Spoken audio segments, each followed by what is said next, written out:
M Soja Concept ne suka zo muku da shirin nan mai suna Jikokin mai gari. Gaskiya ke kyakkyawa ce. Allow you to do this man. I will not allow you. Wallahi sai kai fari dan uban. Kore to.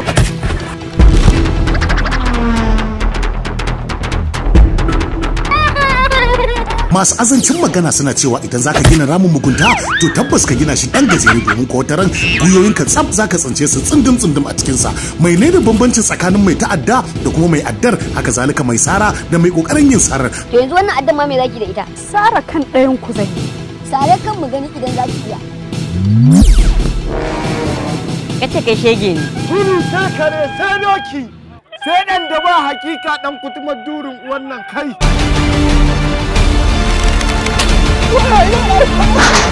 Jikokin mai gari. Wacce tsohon mutum ne zan so a harbe shi da danko ya faɗo daga kan keke gaya zai yi.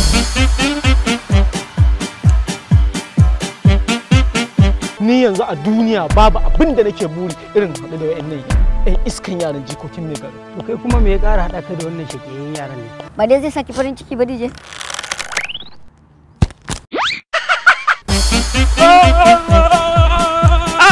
Kina ina?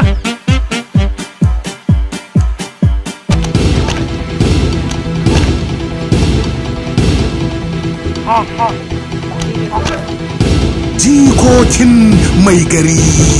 Sun addabi 'yan garin su ga su ƙanana in ka gan su mai. Ai na so a ce ƙaƙayin nan ya sa mai gari yayi zagidar mutuncinsa ya zube a garin nan. Inna lillahi wa inna ilaihi raji'una. Yaran nan iyayensu ku da za su abin da sun yi addu'a. Tabbas wannan shiri ne na barkwanci wanda ku taba gani ba a masana'antar shirin fina-finai ta Kannywood. Barkwanci, lissafi, kere-kere da kuma tsira da tudun na tsira. Jikokin mai gari. Mashirin shirin dan Hausa, daukan nauyin shirin Zaharaddin A. Askon. Auren je kika ɗakin ki zan miki. Shin da gaske ne wai kina so na? Na ji labarin cewa duka ku biyu kuke son DJ. Wannan haka yake. Amma kun san da cewa mutum biyu ba sa auren mace daya? Yau zan zo da yamma za mu je dandali. Yau da gyada mai bawo da gurjiya ya sun ciwo su haɗin ya sanin iwa goru ba kwa kayan ta za a yi guda. Mai gari yana da kima jikokinsa 'yan dila. Barbar ra'ayi ta ba ma saba da rana da yamma. Shagalinsu suke abin su bai. Labari da kuma bada umarni Mujahid M Soja. Jikokin mai gari. Sai ku subscribe ku danna mana kararrawa a YouTube channel mai suna Jikokin mai gari TV. Wannan shirin zai fara zo muku 1 ga watan Oktoba shekarar 2024 da muke ciki. Haka zalika shirin zai ci gaba da zo muku ne duk ranar Talata misalin karfe 8 na dare.